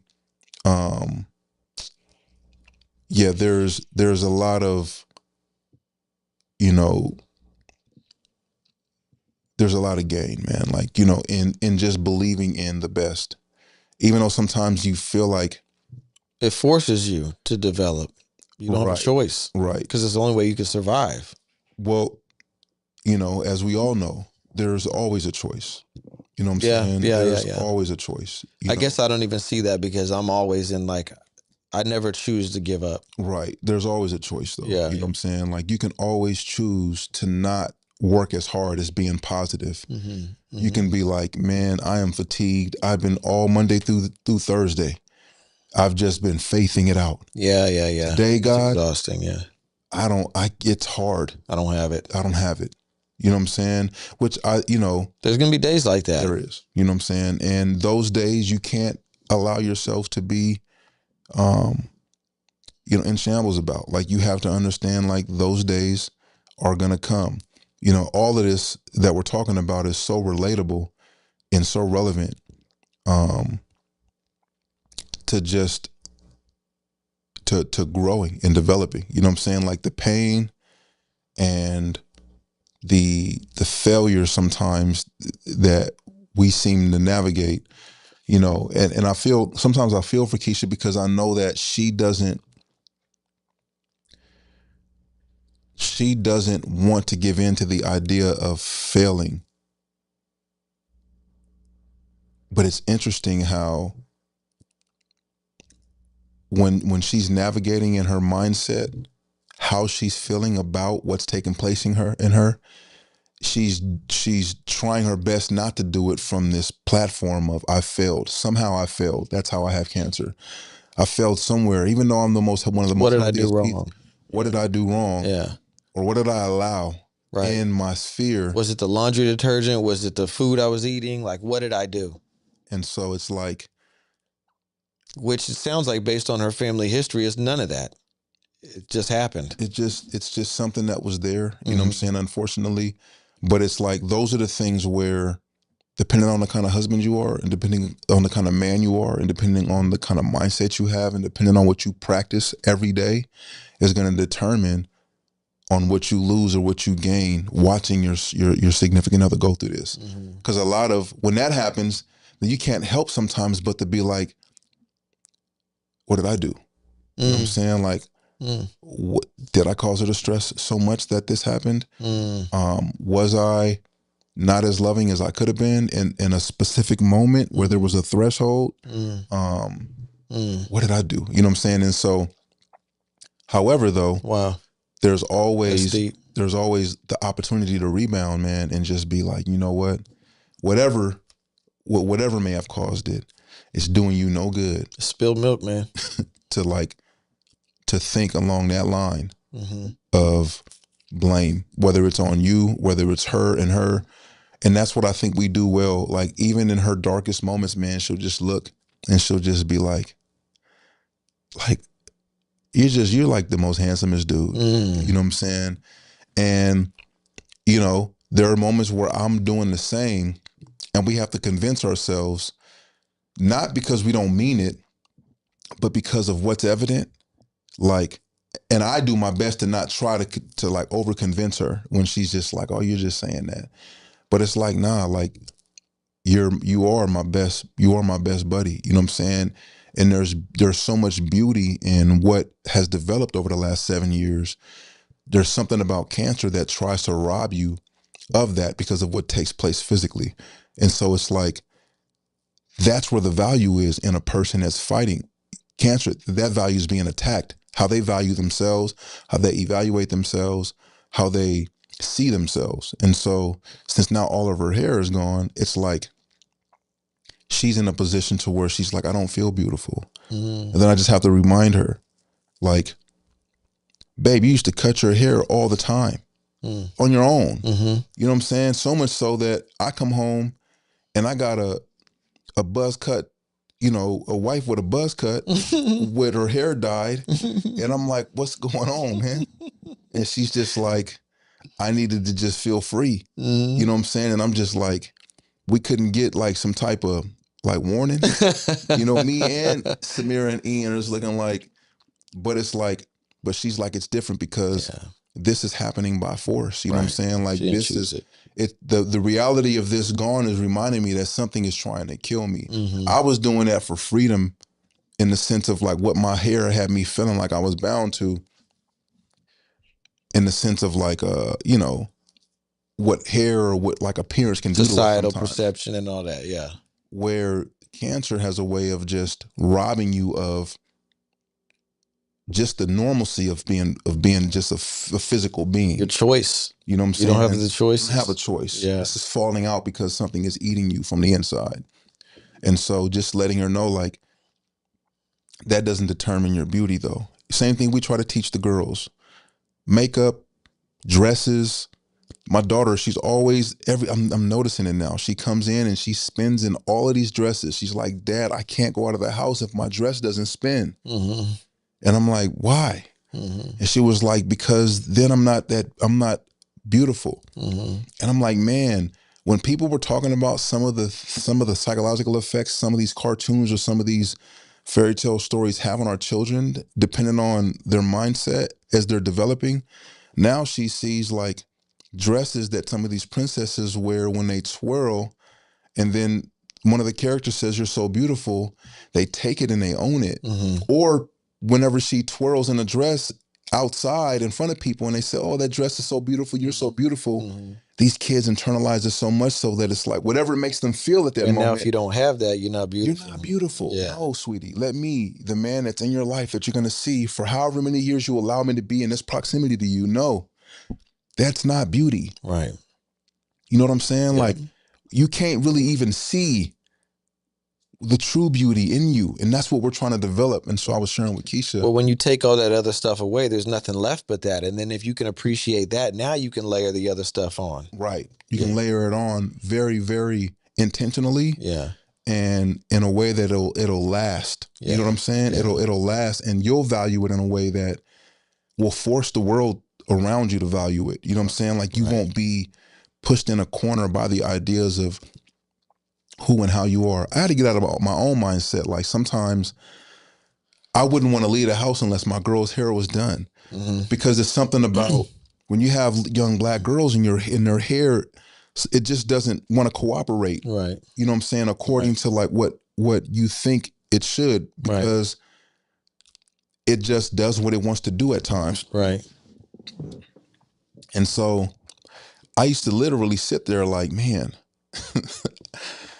and this is too like how you're brought up. You know what I'm saying? My sister's hair was most of the time always done, and their hair is done too, but they're girls who, they like to wrestle around, they like to do what they do, and sometimes their hair ends up frazzled and frizzled. And so it's like, man. Well, and as a dad too, you don't want to look like you don't have it together. You know what I mean? So when I was Exactly. out with my daughters and they were little, it was the same thing. It was like, and I wasn't getting it done either. It was a mess. All I had was like either a pull back in one or pull back in two buns. Yeah. And that's it. But when my wife came into my life, she took over all that and it got a lot better. And I was like, thank God, because I wasn't doing it. That's dope. I didn't have it. Yeah, but I'm learning more and more, man, that our insecurities, man, they can easily be adopted by, our children. And so Right. I was sharing with Keisha, like, we're being given an opportunity with this to exude so much more than I think we initially thought we would be able to, when it comes to strength, when it comes to character, when it comes to personality, when it comes to response. And so, Right. we have to continue to lead well, you know what I'm saying? And, I'm not sure how we ended up there ending on that note, but. Well, I mean, it's interesting to walk through, what life is like being faced with one of the greatest fears, which is, that's the real unknown caller. Damn. Yeah, I forgot to turn that back on. That's the real natural fear. That's the thing our mind in fear is actually looking for, is a threat of life or death. Mm-hmm. Is there something attacking us? Is there a poison? Is there whatever? Like, that's a real fear. That's the only real fear, is that. And so what happens when that one shows up? And again, it's like, if somebody puts a gun to your head, that's not something you live with for months. They either shoot or they don't. If you're going to overdose, you either live or you don't. These are all moments. If you get in a car accident, that maybe lasts longer if you're sitting in the hospital, but for the most part, you either die or you don't. Mm-hmm. But when you get cancer, you have to live with that. That's a completely different experience. Yeah. You have to live with that. You have to see your family that you haven't seen for a while and wonder, are you going to see them again? You have to sit, if you have kids, and look at your kids every day and imagine, if I don't make it, how's it going to affect them? And I won't get to see everything I wanted to see. Like, Yeah. I'm better than me, and but I have to help her to understand that's not like. Do you tell her it's going to be okay? I don't. You know what I'm saying? Why? I don't tell her that it's not going to be okay. That's a tough question. I didn't really want to ask, but like, why do you say it? Because I feel like maybe. Go ahead. Because I'm gonna be honest with you. I let Keisha tells me, I let her tell me it's going to be okay.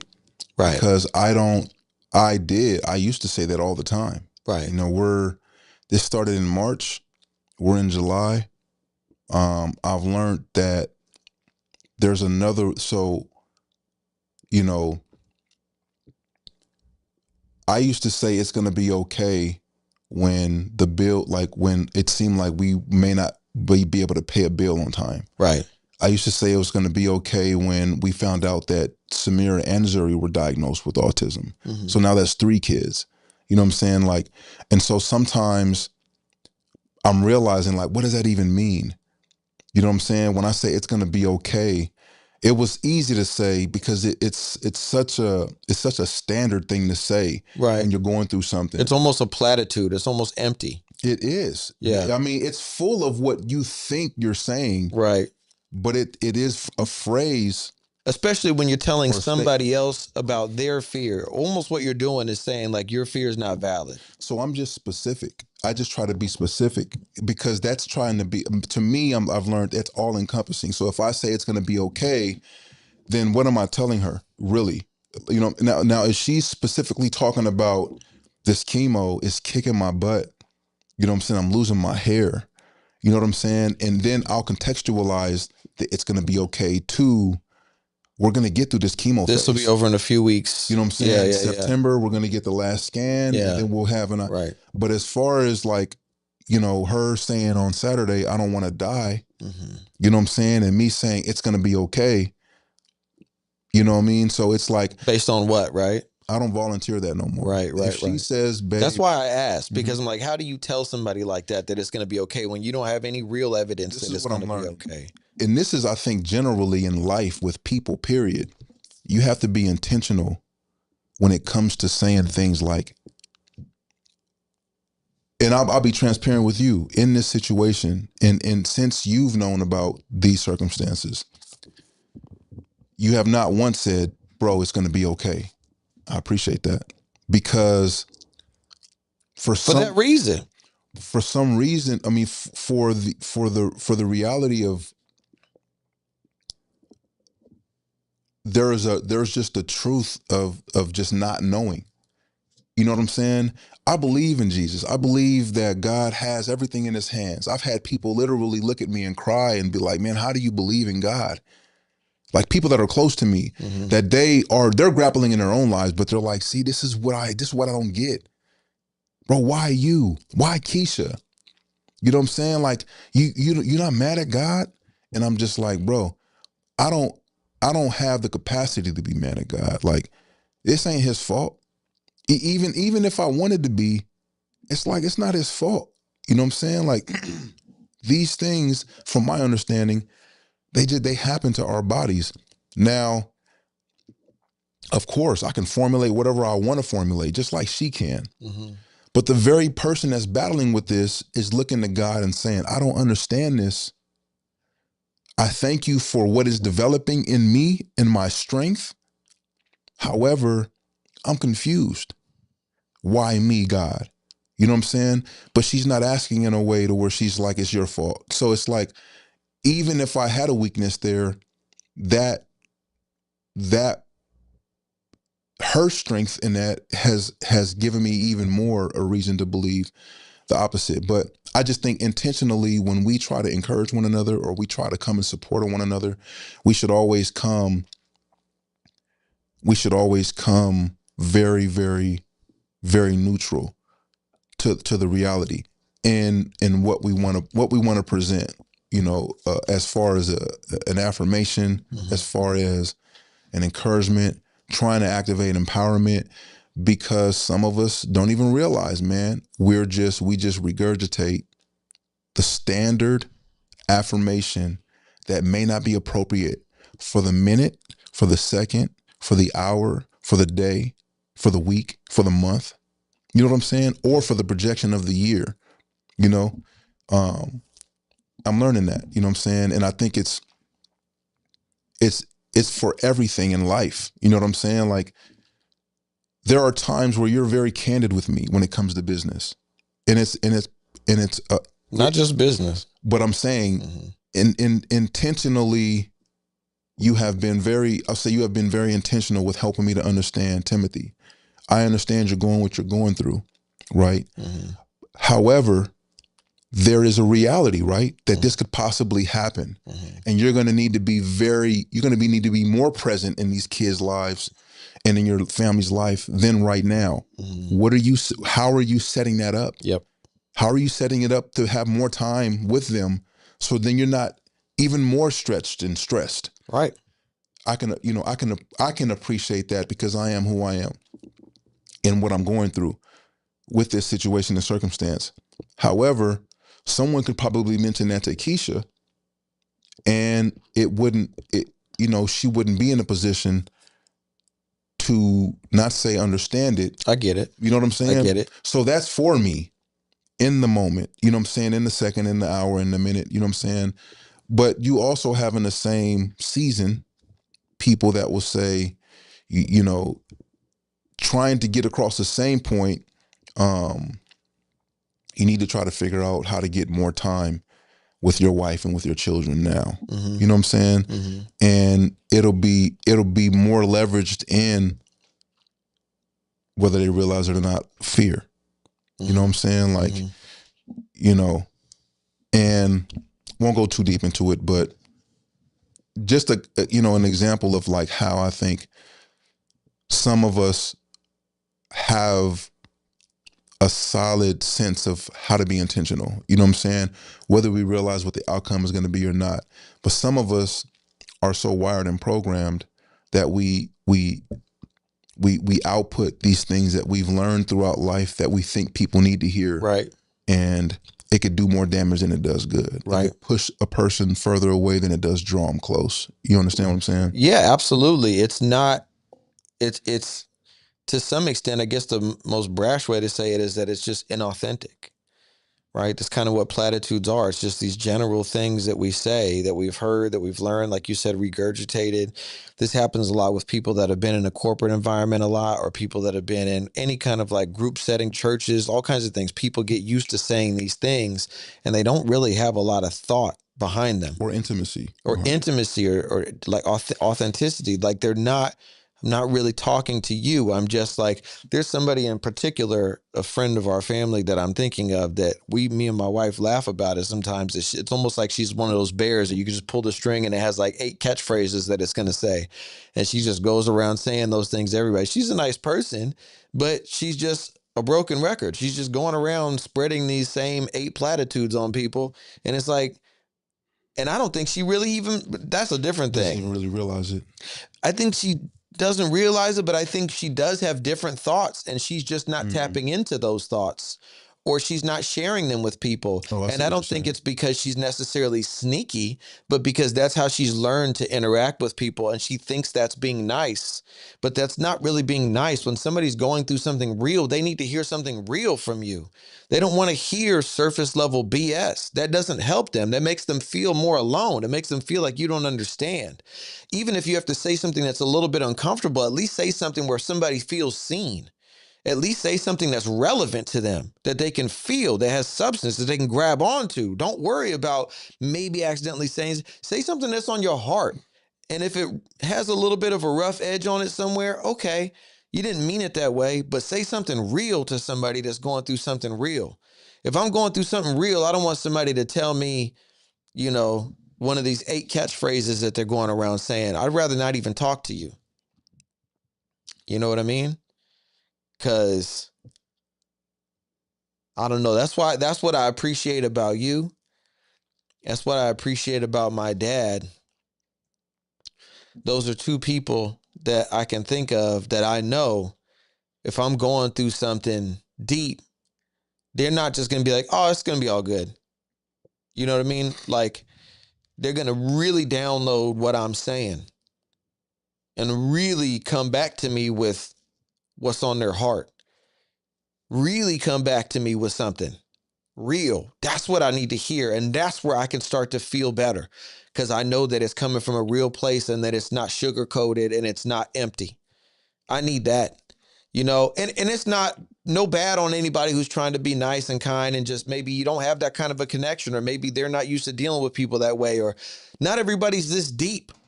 You know what I mean? Or comfortable being this deep. You and I operate in this mode all the time. So I don't expect that from everybody.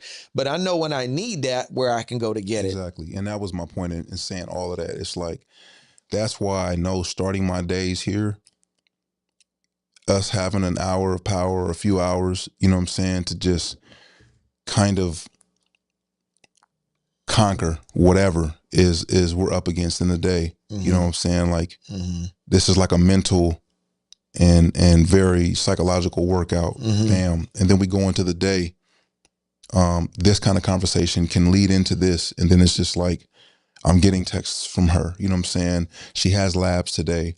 You know what I'm saying? It just broadens the perspective of like, and it helps me too, to get out of the rhythm. Been cleaning all night, come here, go there, to just break up the reality. The kids are going to want to jump on a trampoline. Joachim's going to want to go out and get his feet in the grass. Like, all of that stuff, for some reason, dialogues like this helps to get fleshed out in my mind. You know what I'm saying? Because I'm slowed down, sat down, intentionally came here to get out, some stuff talking about fear and growth. And it's like, I'm telling you, man, there could be nothing more fearful than potentially losing a spouse. But there could be nothing, or there could be the pain and the discomfort and the uncertainty of what's been taking place each day has forced us to have a level of growth that we would have not otherwise not had. You know what I'm saying? And so, yeah, I mean, and that's why I welcome depth like that. You know what I'm saying? Like, I welcome deep conversations because, I come from the bottoms, you know what I'm saying, of like rock bottoms of places. And so it'd be silly for me to try to duck or avoid opportunities to just reach the depths of me, especially while we both been talking about, navigating a life of a spouse with cancer, with the one of the most aggressive stages of metastasized cancer. You know what I'm saying? It's a big deal. It's a big deal. And sometimes life will try to busy you into this repetitive thought pattern, and it's like that's not healthy. You know what I'm saying? This repetitive mode of operating, and it's not healthy. And sometimes the kids remind us of that. You know what I'm saying? Like, and it's beautiful to see, even though the circumstances are really ugly. You know what I'm saying? You get to see the spirit within each of the 7 individuals I'm around every single day for the most amount of time. And it just has a way of just, linking together in this unity of like, hey, it's interesting. There's a part of that essence that does say, hey, it's going to be okay. You know what I'm saying? But it has to come that way. Mm-hmm. Like the circumstances remind you, no matter what, it's going to be okay. No matter what. You know what I'm saying? It's just the vocalizing it to try to make a person feel better. And that's what I've realized. Without too. the context and all that, yeah. Or just like, I realize that it has, I think that's what helps me too, without realizing it. We hear that through just the essence of moving throughout the day and us doing what we're doing and coming to the end of the day and being able to look at each other in the eyes. Our lived experience will remind us how much we've been through, where we're at, and what we may have to travel, but that everything is going to be okay.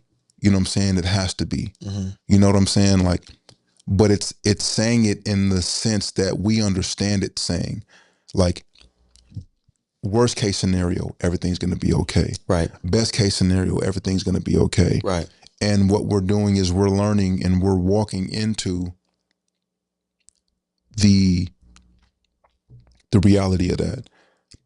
But it's easy now, having been on this side of it, to parallel it with the sometimes, empty, without the person realizing it, hey, Right. It's going to be okay. Right. You know what I'm saying?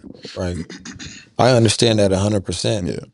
Because that's the real of it's going to be okay is a much deeper, it's going to be okay. It's like you said, in worst case scenario, we're going to have to go on in our life if that's what God chooses, God forbid. But if that's what happens, then I'm going to have to go on living life, and eventually things will be okay. We'll have to find our way.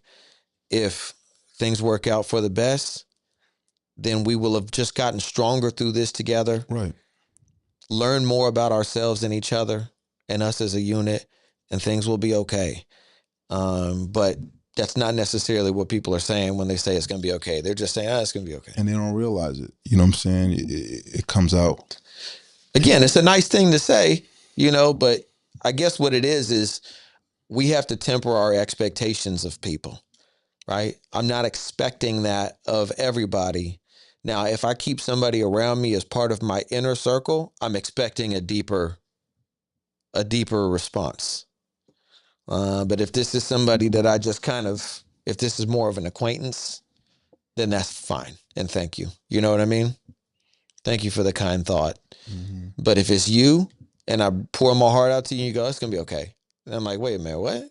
You know what I mean? What is that? No. And what else? Give me the rest, So you would never say that to me. My dad would never say it to me. And as you pointed out, I haven't said that to you because I have an understanding about your situation, and I'm not going to bullshit you. I don't know what's going to happen, but I know that I'm here with you every step of the way, however it works out. And as okay as it's going to be, and I'm going to make sure that you're as okay as you can be no matter what's happening. So I don't need to say it's going to be okay, because I'm here to make sure that it's okay as it can be. I'm here to support you, to make sure that you're okay as you can be, no matter which direction it goes. But I'm not going to just say, hey, it's going to be okay. I don't know what it's going to be. Right. None of us know what it's going to be. Right. We're hopeful, And as you know, in our lives, we've seen that hope is strong and hope is vital, especially in trying, challenging situations. Hope is vital. So I have hope. And that's what I can tell you. I have hope, but I don't know what's going to happen next. But I have hope, and I can count on hope. We can count on hope, but I don't know what's going to happen. But I'm here for you no matter what. Right. I'm going to be here for you no matter what, man. I hope everything works out for the best. I hope for the best case scenario. That's what I can say. That's all we can do, man. Yeah. Have hope. Have hope. Hope's got us through a lot, man. Yeah. That's why we're here. That's why we're here. Yep. That's why we are here. We live the hope life. That's it, man. I think if I was to get one more tattoo, it might be something like that. Yeah. We good? We good, man. Hey, this has been Randomly Intentional. I am Timothy on Purpose. I'm still Rain. Yep. Make it count today. Yep. And listen to the video and you're gonna post it in the show notes. All right, listen to the video in there. It's 30 minutes. You don't have to listen to the whole 30, but once you get 5 minutes in, it's probably gonna hit you and you'll listen to the rest. So check it out. It's good for you. Peace.